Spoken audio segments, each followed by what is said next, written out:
What's up, you guys? Ross Sapp here for the Fightful.com podcast, December 18th edition, the second we've done today. Myself and Showdown Joe actually covered UFC on Fox 22, as well as several fights at the UFC booked, and some Conor McGregor news on a show earlier today. If you missed last Friday's Shane Helms show, we talked total nonstop deletion. Thursday, I was with Matt Riddle, who is king of controversy yet again this weekend, at no fault of his own this time. Either way, guys, this episode is brought to you by Skills, the worldwide leader in mobile esports. Play the games you love and win real cash prizes. Go to skills.com/fight. That's skills with a Z on your iOS or Android device. And download your favorite free games. When you make a deposit, Skills will double it. And then when you use the promo code FIGHT, you will get an additional $10 in free bonus cash. That's skills.com/FIGHT. Help out the podcast. Make a little bit of money. I promise I am not going to take your money anymore. You hear me saying I'll do it at Draft Beast all the time. I'll let you keep your own money from now on. No big deal. We are joined by Fightful.com associate editor Alex Pawlowski, who covered this event. Alex, how are you? Well, the weather outside is frightful, but as you can see, Jesus Christ, the fire is so delightful. It's in Fahrenheit, it's 1 degree outside. It's a degree, a single degree. So what's that in real temperature? I don't know, 75. I have no idea how it works. Yeah, so we'll have to figure out what the conversion rate is and get back to you on that, people who live in far-off lands. Speaking of far-off lands, you just saw her, Anna Bauert, who does WWE Most Ridiculous Moments of the Week every week for us at Fightful.com. Also sent in some pretty nifty NXT Australia clips, which you'll see us post all week long. Anna, turn your volume down a little bit. I hear an echo. With your crazy kilometers and your Celsius and all this shit that you just throw at us. The real measurements, yeah. Oh, give me a break. Who's your favorite reindeer? I gotta ask you. I bet it's Dasher. Comet, perhaps. Comet, I doubt it. Uranus, is there a Uranus one? Sorry, what the hell? That's a terrible joke. Terrible joke. You're better than that. She'd fit right in on Smackdown. Yeah, she would. She'd fit right in with WWE writing in general. Either way, WWE Roadblock, end of the line. It had to be called end of the line because there was already a Roadblock this year. They couldn't have just called it WWE something else. Unforgiven. They had Unforgiven. Armageddon. It could have just been end of the line. Yeah. Yeah. That works too. Either way, we're going to talk all about the show. We're going to promote Anna's show, of course, which all of you need to be watching. That is incredibly entertaining stuff from Anna Bauert. But let's talk this Roadblock end of the line show. Alex, you're going to get triggered right from the jump. Yep.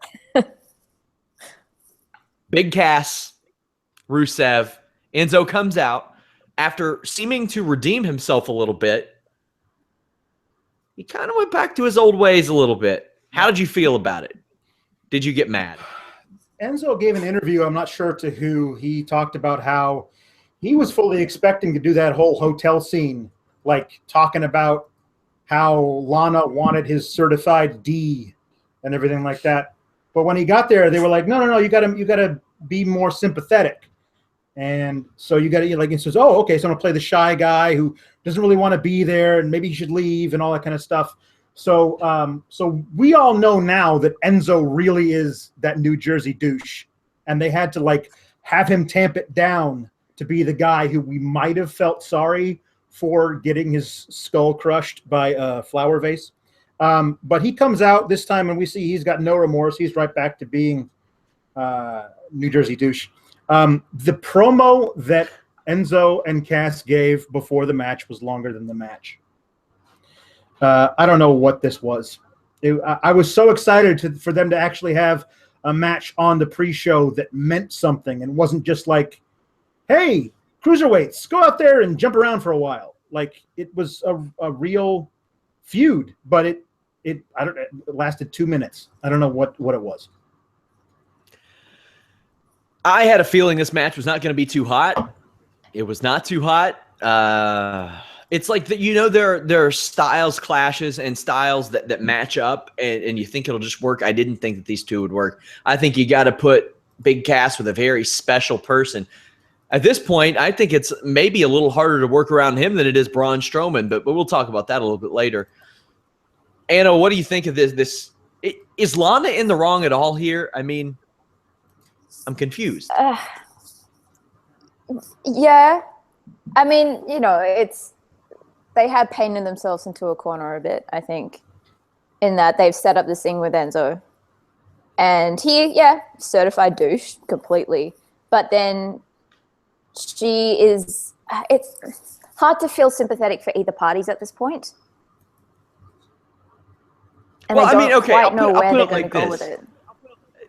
And thankfully, Michael Cole kind of said, well, to Lana's credit, she was approached by a naked Enzo. Like, what if you were at NXT Australia with one of your boyfriends and some random NXT star walked up with his wiener out? You would expect your boyfriend to beat him up.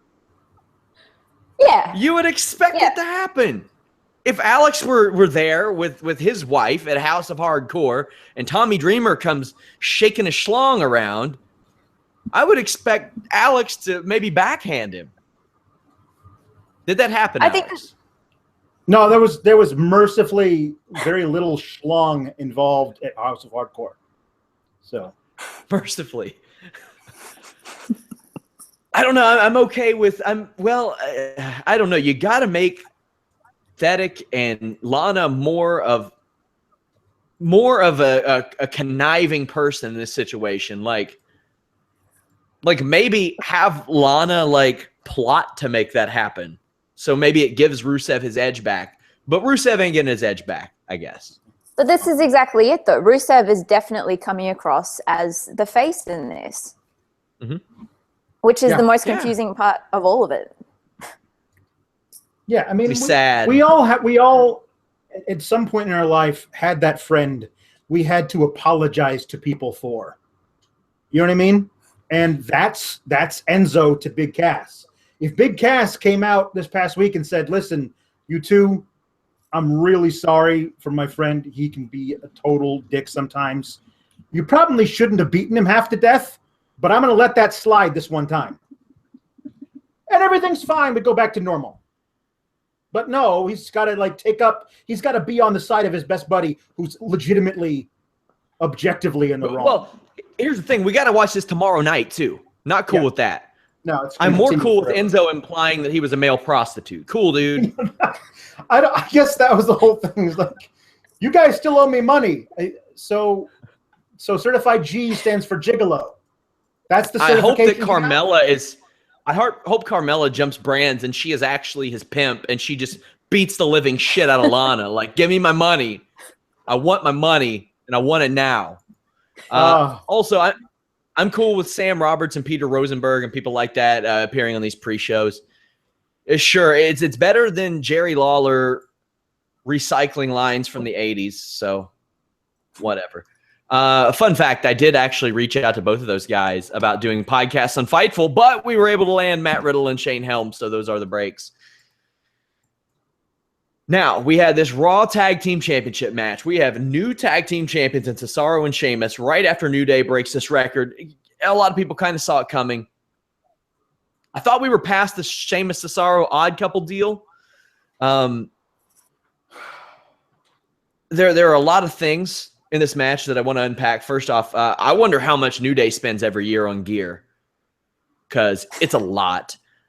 There is no move more beautiful, in my opinion, than that springboard uppercut that Cesaro does. That's awesome. I got to see a Big E Cesaro singles feud where these two just have more impressive displays of strength with each growing show. Anna, were you surprised to see Cesaro? I've gotten in that habit because of Alex. Damn you, Alex. Were you surprised to see them end this legendary tag title reign of New Day? I'm not surprised New Day lost the titles. I am, kind of surprised that they lost it to them. I'm happy though, because I don't get to be a smark about it, and I don't quite know where this is heading. Hopefully to Gallows and Addison. Just putting that out there. But it should be interesting. Xavier Woods cheated many times in this match. Like, they showed those heel tendencies, Alex, which they have done a little bit lately. Yeah. They've done that a little bit, but I do like that it conveys that they are willing to do anything to protect their legacy. I wish they would say that more, but this was I really enjoyed this match. I thought it was a fun watch. I don't know where the Cesaro you've messed me up for life with this thing, Alex. Somebody said that it actually shouldn't be Cesaro.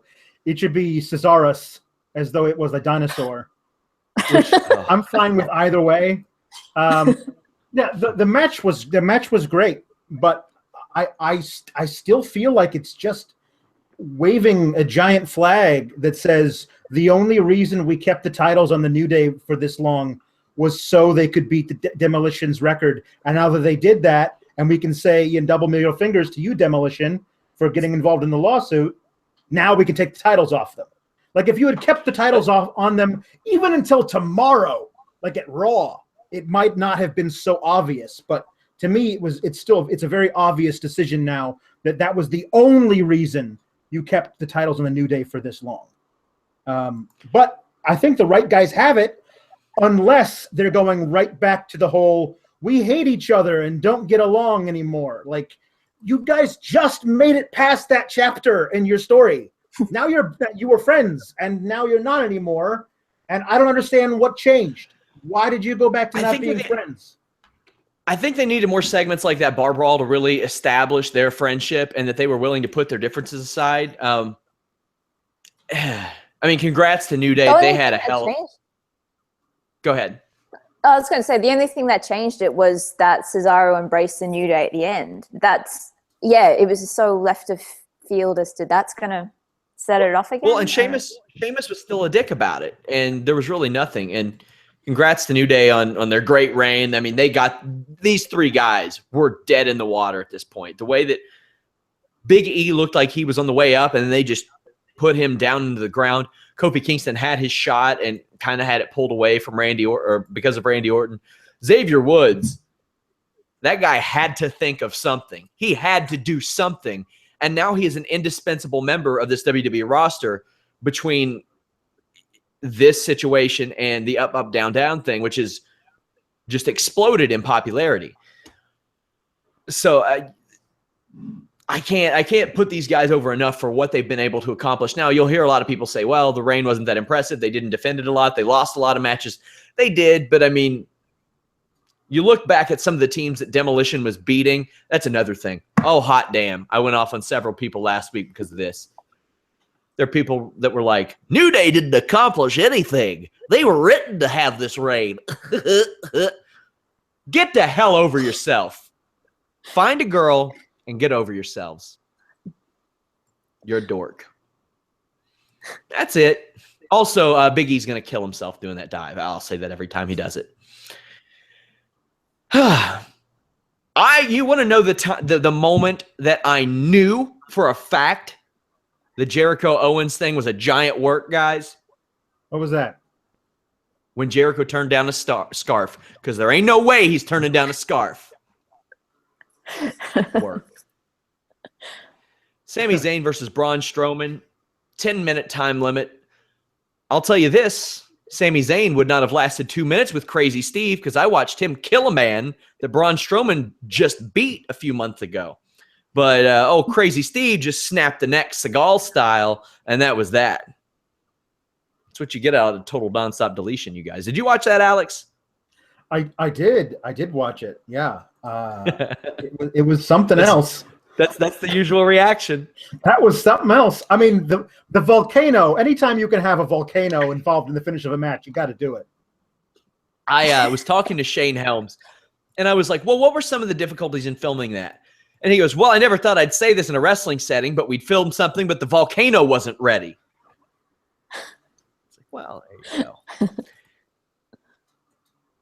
Anna, are you buying this Braun Strowman? Are you buying Sami Zayn even lasting 10 minutes with Braun Strowman? How did this play for you? I think the way they did it worked. I mean, they needed Foley in there to prolong it. Otherwise, I don't think. It was just a weird reaction. It was kind of like I was expecting to be more into seeing this man be, I was going to say deleted, killed. But it was the same. I felt like the same with the crowd. It was just kind of like, we know what's coming, but this isn't as entertaining as we thought it would be. Like, I don't particularly want to see a man die. Total nonstop deletion isn't for you then. It's if they had some fireworks and stuff like that, you never know. They did. They had fireworks. They had volcanoes. They had all kinds of shit. No, I mean tonight. Oh, okay. I thought it was okay. I thought it was. I like this. I could see this going until WrestleMania. I could see Sami Zayn eliminating Braun Strowman or vice versa from the Royal Rumble. Something happens at the February. I don't know which brand has the February or March show. And then WrestleMania, either Zayn gets his big pinfall win or Braun Strowman just murders him. And I'd be cool with either one, to be honest with you. I'm really Alex, excited I can to say see this. where this goes, but I just don't know how they're going to do it. Yeah, I am too. Also, Alex, Braun Strowman doesn't half-ass anything, does he? No, he does not. He does not. I could not have been more dissatisfied with this match. This was something I was looking forward to all week, and the first half of it was really great. And then Mick Foley comes out with the towel, and I was like, this is awesome. And then they talk about the towel for 3 of the 10 minutes. And it just like, and I guess I didn't realize that Sami Zayn would be declared winner if he just survived. I thought it would be like a time limit draw, and nobody wins. But to declare Sami Zayn the winner of the match just because he was breathing at the end of it doesn't seem right to me. That seems weird. Braun was great and did all the things he needed to. I love the idea of him telling Mick Foley, listen, you got to throw in this towel because if you don't, I'll murder this guy. But the problem he has more of a conscience than Foley does. Yeah, Foley comes out. Poor Foley. What was he wearing? Like, how did he take that leather jacket from Big Show's closet? Like, it was huge on him. That was ridiculous. The whole thing was, Anna, you can use that next. The whole damn thing was ridiculous. But I will say this, Alex, as a Bengals fan, winning by not losing is a real thing. Yeah. that really tie, is. You gotta love the tie. Listen, the whole thing was that now that Sami Zayn just survived, I would have been fine with the whole thing if the way it ended was that was it. But then Braun, realizing that he had lost the match, snaps and destroys Sami anyway. Like the fact that Sami gets to walk out up the ramp with his hand held high and Braun does nothing about it, kind of makes me wonder what Braun's been all about. I mean, this is all going to change tomorrow when, Braun gets put in a match with somebody and, breaks their back, kayfabe or whatever, you know what I mean? And we get to go right back into this whole thing. I think that now you get, if you position Braun as being, in his eyes, humiliated by this whole thing and embarrassed, and now he's really angry, then you've got something to work with. But the whole thing with Sami just, I'm alive, so I won. That's just not something I was looking for. But then technically we're all winners, so. Every day that's society today, unfortunately. Yep. I don't like it. Well, I mean, I don't like the idea that he won. I'm with you, Alex. I think it should have been a draw. It should have been. They should have announced Sami Zayn has survived. Yeah, congratulations. The prize is that he lives. Yeah. Murdered. Yeah. Anna, what do you think of this Seth Rollins Chris Jericho match? I really enjoyed it for the art of it and the wrestling of it. I think there wasn't enough reason for it, though. I mean, it was there to propel the KO Jericho thing. But in terms of Rollins, it's what are they actually doing? I mean, there's Triple H, but it just kind of, it should have been so much more than it was. I couldn't get into it personally, either before or during. It was a little slow for my liking. Like, I don't know if Rollins has been in there with the right guys lately to really enhance. As I just knocked off my pop filter from my microphone because I'm smooth. I don't know. Like, this wasn't a fun watch for me. Alex, what'd you think? Yeah, it was one of the worst pay-per-view matches I've seen in a long time. Oh, for a lot of reasons. For a lot of reasons. It was slow. The build was bad. I don't understand why they're fighting anymore. I understand why they made the match to begin with. But leading up to this thing, like, Seth and Jericho should have been friends for the amount of that they both hated Kevin Owens. The enemy of my enemy is my friend. You know what I mean? Mm-hmm. Like, there was no heat to the match to begin with. I didn't understand how the match was booked through it. Like, it was just boring. Like, I didn't understand why it was happening, the way it was happening, and then, you know, the foregone conclusion of Kevin Owens comes down, he tries to get involved, he you know, quote unquote costs Jericho the match, and Jericho eats a pedigree. I mean, we all knew that was going to happen. I don't know why they took, you know, 15 minutes of rest holds to set it up. Just do it. Yeah. You know, which is too bad because I love Seth Rollins. I want the Seth Rollins who was the Seth Rollins who had the Money in the Bank briefcase. That's the guy that I love and I keep wanting back. The guy who had the triple threat with Cena and Lesnar at the Rumble. I want that guy. Mm-hmm. And I don't see him anymore. Maybe he's being safe because of the knee. You know, but I mean, like, it just, I don't see the guy who's just giving it everything he's got every match out. I had a lot of people saying that there were no stakes to this match. That doesn't always take me out of it, but I didn't know I mean, I get it. He's upset at Chris Jericho. He already beat the shit out of Chris Jericho in a parking lot. That's it. Send him home. I didn't understand the reason. We'll talk about what happens. We'll talk about how this finished up later. WWE Cruiserweight Championship match. TJ Perkins, Rich Swann, Brian Kendrick. Austin Aries is on commentary. He reiterates that he will be participating in the Cruiserweight division when he gets healthy. There was a spot here where TJP let go of a knee bar that Rich Swann was in. And the commentary let him have it when he let go when Rich Swann grabbed the ropes, as they should have. It is a no DQ match. And a lot of people were saying, well, he could have won. Well, no, he couldn't have won. And the reason a lot of people didn't know this is because WWE doesn't explain the damn rules. It's not that hard to have Corey Graves go on for 30 seconds on a WWE YouTube video every week and say, hey, guys, here are the rules of WWE. And he explains a new one each week that people might not know. You can't gain a submission there because someone is technically out of the ring if they have a rope break.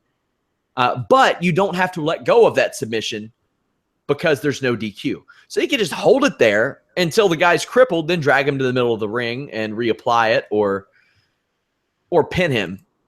It's somebody's job to do that. It's somebody's job to let fans know why that is. It certainly shouldn't be my job. I shouldn't even be going on this rant right now. That should have been Austin Aries, Corey Graves, or Michael Cole doing that. Swann retains in a match that I thought really had the opportunity to get the crowd back after that Jericho Rollins match, but unfortunately it didn't. Let's talk about the match first, Alex. Yeah. Itself. What'd you think? I thought it was fine. When you have Kendrick in a match like this, he's only good for those spots where he's just trying to maim a guy in any way he can. That's his deal. I didn't see a lot of that. Sean, you famously hate the captain's hook because in a shoot fight, it's easy to get out of. But no one's done it yet in the ring in a WWE thing. So in that capacity, I like it. I like the way it looks. I like the way Rich Swann takes it. Mm-hmm. It makes it look like it it's legitimate. And I like that. I like that whole thing where he had Swann in that move and Perkins pulled him out of it only to put the knee bar on Kendrick. Those are like cool things you can do with submission-based cruiserweights in a triple threat. There wasn't a lot of flippy spots. I liked that Swann took advantage of the situation right after a double super kick on Kendrick. He immediately turned and hit Perkins with a kick to take the win. I like him being a bit of an opportunist there. But this match, the match isn't what this thing for. It was for the end and the saving of the cruiserweight division. Yeah, and I will say the captain's hook, it can work in a shoot fight scenario if you have enough leverage. I've seen it happen with Raquel Pennington. She won with the bulldog choke. Carlos Newton, I think either he landed one or got caught in one. But you have to be across their body to do it. And there are times when Brian Kendrick does that and it looks really, really awesome. Then there are times where it looks like a side headlock and I'm like, just sit out. Yeah. Anna, I want to fly you to America. We will meet in Wisconsin. We will hold hands with Alex and frolic through the wintry weather because this is a situation that happened after the match that the three of us have been begging for. I almost wrote a physical letter to WWE one time until I realized that they didn't give a shit. Neville showed up and he wrecked shit. He showed up, he had a beard, and he wrecked shit. This was awesome. Yeah. I wrote down one note for that entire match, and it was Neville's turn just made 2016 worth it. That was special for many people.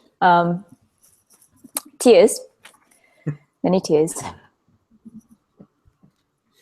So tell me, give me a little bit more here, Anna. You're being too coy about this shit. Come on. I lost my shit. Look, it's been... They needed to do this. I think they were spot on with Jack Gallagher last week because that was... I mean, Kendrick has been the personality of the division so far, but I think they put him in a corner a bit with the position he was in with the title and everything. And then they brought Jack Gallagher up to do that shtick, and, that was another burst. But they needed someone like Neville, who we all know, who were all behind and been desperate to see him do something on the main roster for ages. They needed this, and I think it's just a win for humanity, for the human race. This is the first time I've cared about Neville since probably the U.S. Open. Since that match with Cena. And before then, I probably didn't care until I think there was a match with Rollins that was really good. I think maybe I feel like that was an open match too. And other than that, I didn't care about him since his debut. We got to get you to stop being so reserved, Anna. I'm worried about the flippy time thing. Yeah, whatever. Okay. Don't worry about the flippy time thing. Give us a dash of your personality. Jesus. Fine. Alex, tell me how great this was.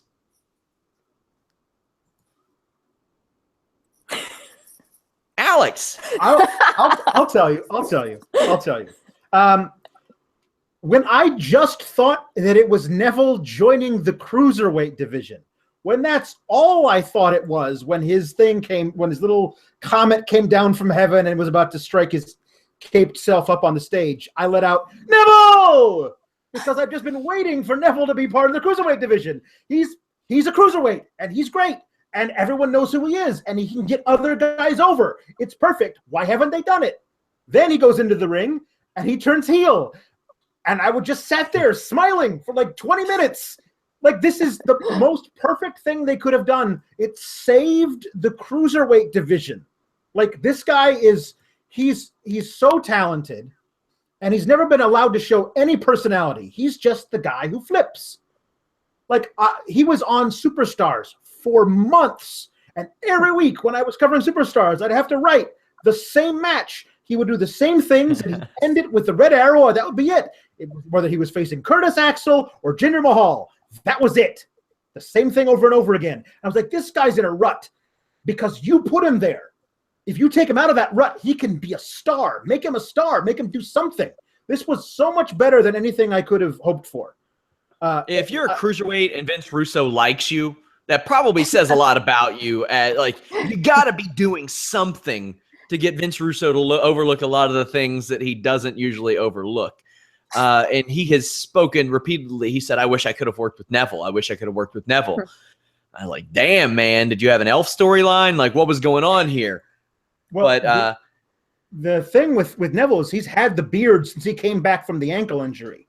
And when he first showed up with the beard, I was like, ooh, that's a heel beard. When are you turning heel? I have a beard. And I forgot about it because it was months ago.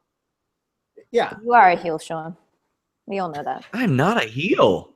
No. It all depends on the kind of beard. The way the beard was, it was kind of scruffy in the wrong places and well kempt in others. Like it was definitely grown to be angular, so it almost comes to a point on his chin. That's a heel beard. What's a heel beard? Ready to go. There you go. That's it. That actually makes you look like. I got my heel beard on. That makes you look like Yukon Cornelius lost about 100 pounds. Who in the hell is Yukon Cornelius? Oh, you disappoint me, Sean. I got a couple of actors on the show, guys. Pardon me if I don't know who the hell Rudolph Cornelius? Rudolph the Red-Nosed Reindeer. Oh, I'm sorry. I haven't watched that for a while. I was just really distracted. It just looks like you had like logs of shit around your mouth. How dare you? How dare you? You did that to yourself. I don't want your personality anymore. I don't want your personality anymore. I want you to sit over there and be quiet about things now and just be like, I liked it. It was cool. I'm speaking in my accent. Wait, that's British. Never mind. Either way, guys, this show, in fact, is not brought to you by Alex or Anna. It is brought to you by Skills. That's Skills with a Z. Skills lets you play the mobile games you love and win real cash prizes. I personally love real money bowling, real money pool. I can't play either one of those games in real life, but I'm pretty damn good at them on skills.com, and I've won some money doing so. Every Skills game is free to play, but what's really cool is that you also have the option of competing for real cash prizes. You can win money playing games on your phone. You can win up to $100 in a single tournament with entry fees as low as a penny. Skills offers a variety of games for iOS and Android devices, including puzzles, bubble popping, bowling, pool, solitaire, trivia, and more. In addition to tournaments, you can also compete with other players head-to-head. Skills matches you against players with a similar skill level, so the competition is always fun and fair. Compete whenever you want and win cash prizes playing the games you already love. Visit skills.com/fight. That's Skills with a Z to learn more and download your free games.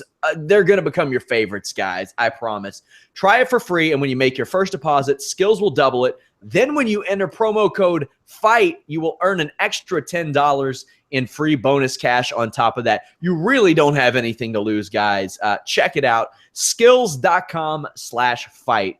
And, of course, we thank them for sponsoring the podcast. Despite Anna's potty mouth and Alex's 70-year-old references. You get what you pay for, man. Y'all costing me sponsors here. It's no big deal. Tell that to David Tease when we can't afford a raise for him. How about that? How about that? You going to ruin David Tease's Christmas? Everybody over here with their Christmas sweaters? Yeah, they're quiet now, aren't they? They're quiet now. Alex, show the people what you have. Got my your shirt. Teenage Mutant Ninja Turtles. I gotta admit, that's pretty good. And I'm wearing a little vest over it because it's cold down here because I'm in my basement and it's 1 degree. I looked it up. That's -17 Celsius. Because your shoulders and your traps and like those sides need to be extra warm. Yeah. Well, it's 80.1 Fahrenheit here apparently. Yep. This is I had no idea it was summer there. I didn't realize the whole hemisphere thing. Either way, we had a Raw Women's Championship match, 30-minute Iron Man match. I was so pumped to watch this, and I knew that some people are going to hate on it no matter what. It could have literally been the best thing of all time, and people would still be angry, not only at the match, but that I enjoyed it. Whether it be because they're women or because they've wrestled a bunch already, whatever it is. There were, I think this would have been perfect until the last 5 seconds. We'll get to that. Here's some of the notes I had. Sasha hit an incredibly difficult sunset flip off of some double knees to the shoulders. That was amazing. She's really, really smooth with those double knee spots. We got about 10 minutes in. No pins. I was very happy. We didn't get one until like 19 minutes in. There was this hilarious reaction from a guy in the crowd, and then a crowd that saw his reaction when Charlotte was bent in the bank statement. The crowd went crazy for it. My WWE Network was really shitting the bed here. Sort yourself out, WWE Network. Getting sick of it. Anna, your thoughts on this match before we get to the last 5 seconds, because that's something in its own to talk about, but the first 29 minutes and 55 seconds of this match. I love that they are the workhorses of WWE at the moment. I could just watch them forever, and I think we are watching them forever. Well, there's no rematch for this. They built the no rematch heavy clause, but I mean, these are going to be two staples of the WWE for 5 to 10 years. Look, I have no problem with anything. Well, yeah, except for the little bit at the end. Another problem that I had, there's the disrespecting your babyface opponent while smacking them and taunting them that, Alex, it seems like we see in every single women's title match, or at least every single women's feud, period. Yeah. I mean, there's certain beats that apparently have to be in all these matches. That one's one of them, the smacking and taunting and thing. But I like that it went back and forth. You know, that either of them, when they were on top, were able to use a little bit of taunting to move the match forward. I like that it was a stalemate for most of the match. There were a couple of great spots to get the pinfall. The natural selection from the top rope to that was really great. Like the quote unquote the avalanche natural selection. That was a really cool spot that we haven't seen her break out before. I like that that when Charlotte has Sasha in the figure 4, it's one thing, and Sasha knows that if it transitions to the figure 8, it's a whole different ball game. So it's more Sasha trying to stop Charlotte from transitioning to the figure 8 than it really is getting out of the figure 4, because once she knows once she bridges back, it's all she wrote. That's a really cool wrinkle in their matches against each other. I had almost zero complaints with anything up until the last 5 seconds of the match. I think, if anything, Sasha should not have tapped out at the end. They should have pulled the old Ric Flair, puts them in it so hard that it pins her. Just that. Sasha Banks tapped out with 1 second left. Now, this type of thing does really happen, but I guarantee that whoever pitched this has never wrestled or grappled competitively. Because if you're doing it at that level, or if you're doing it at a smaller level, you just let it go for 1 more second. I think it's personally insulting to the intelligence of the viewer to have Sasha do that. I think it was maybe Disco Inferno that tweeted that, here you go, we're going to make you do this so you don't look like you have the heart of a champion. Congratulations. Anna, tell me your reaction to seeing Sasha Banks tap out with 1 second left. It was just like, I understand what they were going for, and it was perfectly in sync with the bridge, but it was stupid. It was really fucking stupid. There has to have been a better way to do that. The pin, that would have worked. The pin would have been fine. Then it's not Sasha's fault. It's not that Sasha doesn't have the heart of a champion. It's just her body gave out. That type of stuff happens. If you want to go into sudden death, here's what you do. You have them be tied 2-2, and then Charlotte puts Sasha in the figure 4 for the last minute and a half of the match, and bridges into the figure 8 for the last 10 seconds, and Sasha doesn't tap out. Then it's 2-2, and because Sasha has the heart of a champion, then you go into sudden death, and then you can have Charlotte win. To have Sasha tap out with 1 second left, to then having that be the reason why it was tied going into sudden death, that's not how you do that. That can't be how you do that, because you've just ruined that mystique of when it was finally over and they did all those gratuitous crowd reaction shots. Everyone was so upset. They did not like what they had just seen, what they had just watched for 30 minutes, 32 minutes, whatever. That was not the way that you do something for your fans before they've got to then go and watch a match between Reigns and Owens. Like, it was not the mood to put them in, and they should have known that. It kind of felt really cool.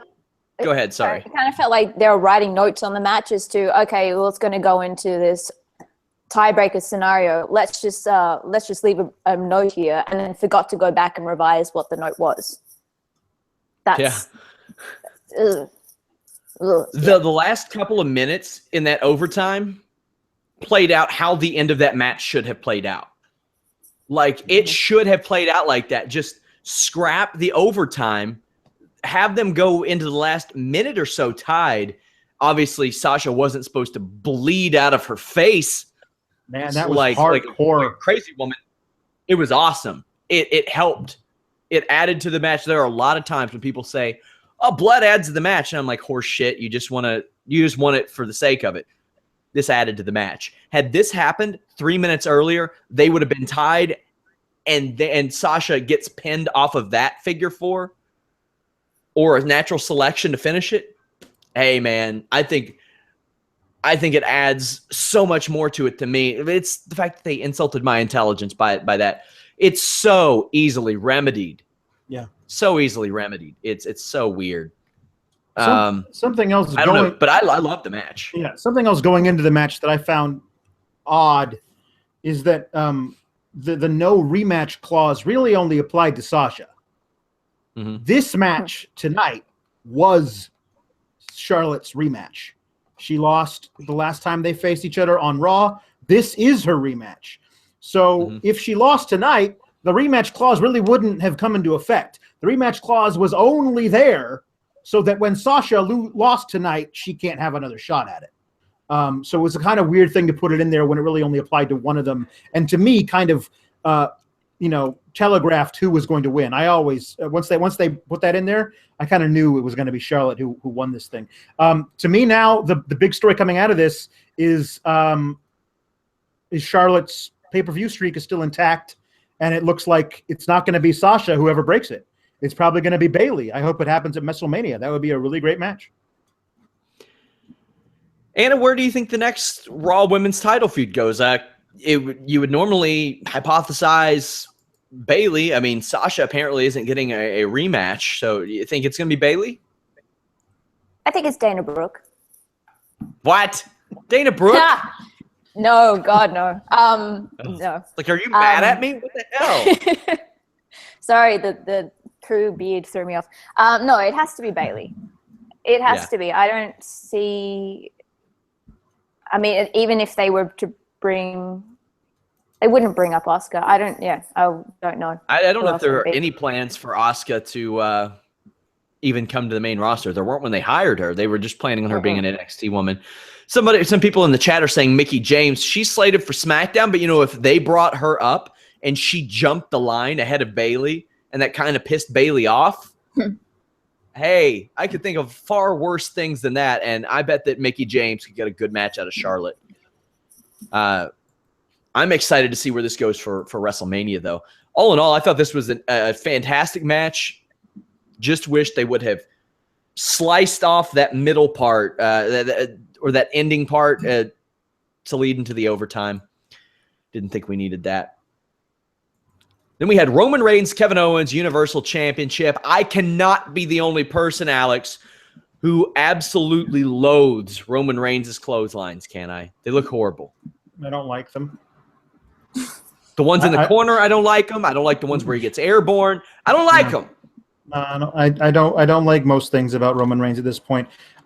There's a lot of stuff he does in the ring that is fine. He's Wolverine. Yeah. You can hurt him, but he'll heal immediately and it'll have no effect on him. And I just can't. That's the tradition of top baby faces in the WWE. I know, but to me, it's worse when he does it. I don't know. Owens countering the drive-by with a super kick. Very nice. Owens got a giant pop when he failed to break the announce table with his first splash. Then he went up and did it again. The crowd loved it. That was a great move. I want to know, I liked this match. I didn't. The ending, I did like it, but if I'm there live, I'm like, ooh, this is shitty. Because I was at Night of Champions 2014. I went to Nashville, Tennessee to watch Brock Lesnar wrestle, and I got a DQ finish. Now, that didn't make me happy. And I would imagine these people aren't happy. And the reason, I guess they're like, let's send them home happy with 2/3 of a Shield reunion. Yeah. Anna, can you explain to me why Roman Reigns and Seth Rollins are friends again? Desperation. They got a lot in common. The hair. They both have nice hair. Yeah. Same shampoo, easy to just hair. Yeah. Purchase. Yeah. That's as good a reason as anybody has given me now, because the WWE hasn't given me a single reason. I don't know. I don't understand it. I did like the mini Shield reunion on Tribute to the Troops this week. That was pretty cool, where they were face to face with New Day and the Club. That's pretty cool.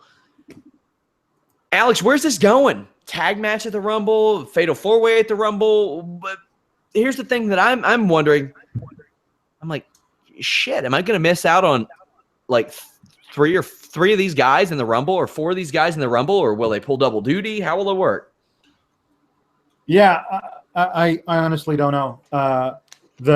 It really feels like to me like they're going to try and pull out all the stops and have all these extra matches and have these guys pull double duty, or for some reason have these guys not in the Rumble. Like, I mean, I guess they figured they have these 2, full rosters, but I mean, if Simon Gotch and Aiden English are in the Rumble, I'm just going to be upset.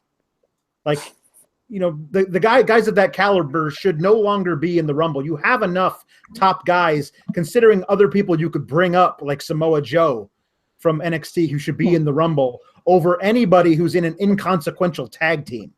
Like they do that all the time because they want to protect other guys so that they don't get thrown over the top by somebody. But like, it's the Rumble, you get thrown over the top. Don't protect anybody. Put people who have legitimate shots at being a main event type guy, or at least an upper mid carder. Only those guys should be in the Rumble from now on, as far as I'm concerned. The end of this thing where Jericho came down and intentionally got Owens DQ'd, and they showed. Now Owens appeared to not know any of this was going on. Now, it may have been a plan by Jericho from the beginning, but Owens appeared to have no knowledge of it. And then as they were walking up the ramp together, back together, true love conquering all, Rollins came out, scared them back down to the ring. Owens got a spear. They double powerbombed Jericho through a table, then went and chased down Owens and powerbombed him through a table. And I wonder if everybody in the back realizes that you just turned Rollins and Reigns heel. Because everyone loves Owens and Jericho and wants them to be together. That's a thing everyone wants. So you decided to make these two guys the biggest heels on your entire roster. I mean, if you did that intentionally, fine, or if you're okay with that, cool. But I'm pretty sure you think we're supposed to cheer for that. And there's no way I'm ever going to cheer for these two guys who've just decided that all of the beef between them over the last 2 years is just like they got the little flashy thing from Men in Black in their eyes and they've forgotten all about it. I can't get down with that. That's not cool. I hated the end of this pay-per-view. Anna, you've done a lot of acting in your life, correct? Mm-hmm. Have you ever been on set and like something gets changed? I want an honest answer here, yes or no. And somebody says, we can't do this. We want to make these people likable. This is very unlikable. Let's switch this in the script. Oh yeah, it's always, you have to protect the integrity of the character and the relationships and where you're going forward with it. It has to make logical sense. With this, I feel like they're grabbing at straws with Roman as to how to get this dude over. So, of course they're going to reach out to Rollins, but there was a pretty good template about 18 years ago when they had a guy by the name of Rocky Maivia who they wanted over as a really big baby face. The people didn't want him as a baby face. Then they turned him heel. And I'm not even talking about the Nation of Domination. Forget the Nation of Domination even existed. I'm talking like when he was in the WWF title tournament and the WWE, there he was. And then he turned heel for like 5 or 6 months it took. And the crowd just started to cheer him because he was so cool. And they're like, okay, now we'll do the face thing. That works. Let's do that. We have seen Roman Reigns in NXT be able to do things like he had this great interview with, I can't remember who the hell it was, but the interviewer complained about Roman Reigns being late. And he said, why? Did you have something to go buy at the dollar store? Did you need to be on time for that? And it was so perfect. It was so natural. Reigns used to do this thing in FCW where he would come to the ring for his promos wearing sunglasses and a full suit with 2 buxom beauties on his arms, and he'd just wait for everybody to shut up before he started talking. Like, this guy's a natural heel. He's really good at it, even when he was just starting out back at FCW. Why they insist on making him Smarmy Joe and requiring me to cheer for him, that doesn't make any sense. Like, you've got a guy who's really, really good at being this thing, but you insist on him being the opposite of that. And he comes out to have his match for the Universal Championship, and the boos were as deafening as anything I've heard. Like they hated him. I mean, I don't understand why like the whole well, love him or hate him, you feel very passionate about him. Like that's not fooling anyone. It's just, I was watching this in the general. I'm at my parents' house at the moment, and Mum was in the kitchen doing something and heard the boos, and was like, "Oh, what's going on? Is it the bad guy do something?" I'm like, no, not at all. It makes no sense at this point. They've tried everything with this guy to get him over. Why aren't they just pulling the pin and doing this? And then to play his music at the very end of the show. Oh my God! Stop it! Just stop it. So the thing is, the only real continuity the WWE has had over the past 10 or so years that they won't waver on is that their top baby faces are super wholesome. And it's like, okay, well, if they won't make Roman go heel now, it's like, how do you ignore all the bad shit that he did in the Shield? Like, he's not above doing bad shit. Nobody is. Nobody is. I don't understand it. So we've got no pay-per-views until the Royal Rumble now? Until the Rumble, yeah. 5 weeks. Shit. Damn. Well, guys, it may seem like a slow week, but we're going to have stuff at Fightful.com all week long. Me and Alex I know that Alex and Anna collaborated on a little something, which is kind of cool. I see it on the back end of the website right now, and I fear opening it up to look at It's not quite done yet. It's like the turkey in the oven after only about 2 hours. You open it up yet, you're going to get worms. Oh, man. Also, Kyler James has a spot or a column coming this weekend on realistic Royal Rumble surprises. Also, guys, hey, go over to the Sheeties and vote for us. The polls are about to close. They may close any minute now. There's a link in the YouTube video and a link on the podcast page. Go over there, vote for myself, Brandon Howard, Jeff, and Fightful.com. It would mean a whole lot if you all would go do that. We just started 6 months ago, so it was really awesome for us to get nominated for 4 of these awards. But yeah, we got a lot of stuff going on at Fightful.com this week, from podcasts to live coverage. Go hang out on our live coverage and discussion boards. We've got the Shane Helms show. It's not taking a break this week. Neither is the Matt Riddle show. We're having our Christmas extravaganzas. Somebody says, Brandon Howard, anything more incoming? I like his stuff. Brandon Howard always has stuff incoming. He's working on a lot of stuff. We have a lot more features coming your way. We had to shore up our news team, make sure that we had all that in place.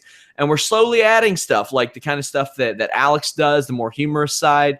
We're adding video segments like what Anna does. I have people that are asking me to do like rules explanation pieces. Like I'm pitching Corey Graves to do it. I might start doing those as well.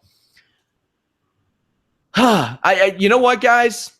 Maybe I should have Anna break down that guy who punched the kangaroo, because I legitimately asked her opinion on it. Did you see that, Alex? I did see it. Yes. Yeah. Anna, what'd you think of that? Did the kangaroo have it coming?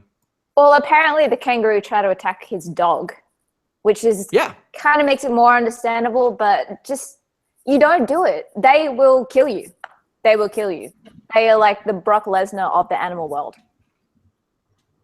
Stupid. We have this image of kangaroos of like with boxing gloves on or something. You don't have to. I mean, even though a lot of them look like they're totally jacked and like they totally lift, bro.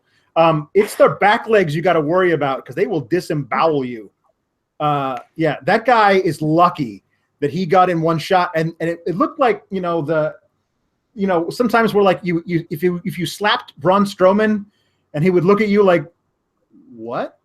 Why would you do that to me? You know what I mean? Like, I'm going to murder you. Like, he was just confused. And if the guy hadn't run away, he definitely would not have won that fight. So that's what you're dealing with. Jesus, now come on. That's a natural wood. That kangaroo is on some clenbuterol and like some drostanolone, and like it's not passing a wellness test.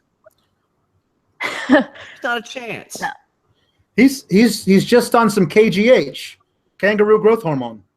No, come on, that was a horrible joke. How? Yeah, no, you got to stop that. That's terrible. Who gave you that? Who let you have that? I didn't see a notice up there saying that you had Google effects. Sure, why not? I'm part of this thing too. I know all your tricks. I'm embarrassed. I'm embarrassed for what has happened to us as a website on this evening. We have hit a low. You're welcome. Disappointed, you guys. Hey, subscribe to us on iTunes. We're up there. Also Stitcher. Subscribe to us on YouTube. Leave us a thumbs up on the video. We have all kinds of podcasts like every single day. After Raw, after SmackDown, we have the show with Showdown Joe Wednesdays at 1 after, and we have shows after UFC shows. Let's see, Matt Riddle, Thursdays at 2 p.m. Shane Helms, Fridays at 1 p.m. All kinds of stuff, guys. That's my favorite thing to say about our site, because we cover everything. We got it all. Bernard Hopkins falling on his ass outside the ring in his last fight. Embarrassing, terrible, horrible. I'll be talking about that with Showdown Joe this week. It's going to be a long week, you guys, as we await Christmas. Yep. Did you all get me any presents? We'll start with you, Alex. Did you get me a present? Yeah. Oh, okay. Yeah, then I got you one too. It's called a job, Alex. Well, that was a present you got me back in July. I wasn't sure that the present continued until now. But yeah, no, it's totally in the mail. I just need your address so I can have it shipped directly to you from Amazon. Yeah, I'll be sure to give that out here on this show, because I'm pretty sure nobody would use poopsenders.com on me at all. Anna, any presents? Well, you just said it there, so that's right. Poop senders? I just thought you really liked Billy Madison, man. No, actually, I do. I have something lined up. Sure, why not? Guys, we are back tomorrow night. Myself and Alex Pawlowski, maybe Trina. I don't know if she's coming on the show or not. She said a lot of crazy shit last week. Go back and watch it. It was fun. It was fun. It was fun. Unpredictable, that one. She is. I like Trina a lot. Anna, where can they follow you? At Anna Bauert. Bauert. Alex, where can they follow you? You can follow me at Pawlowski the Fourth, Pawlowski, the numeral 4 TH, along with my special secret Christmas project I'm working on with Anna. I will also have before Christmas a review of a Christmas movie that stars Bill Goldberg. So Alex pitched this to me, and I was all too excited to give him the thumbs up on this one. Now, if you're on the naughty list, you may not be able to see it, but all you nice kids out there will be able to read my review of this classic holiday movie. You can follow me at Sean Ross Sapp. Please follow us on Twitter and Facebook at Fightful Online. Also, we're going to be releasing some of the videos that Anna sent us from NXT Australia. We have, what is that? So good. So good. Yeah. I went to an NXT event in July, and looking back, I didn't realize how stacked it was, but every match had like Bayley or Finn Balor or Asuka or Bobby Roode or Finn Balor or Nakamura or American Alpha. It was the week before the draft, and I was like, damn, I really lucked out. And heard they had some good shows over there in Australia. Mm-hmm. That was Roadblock, you guys. Catch you later.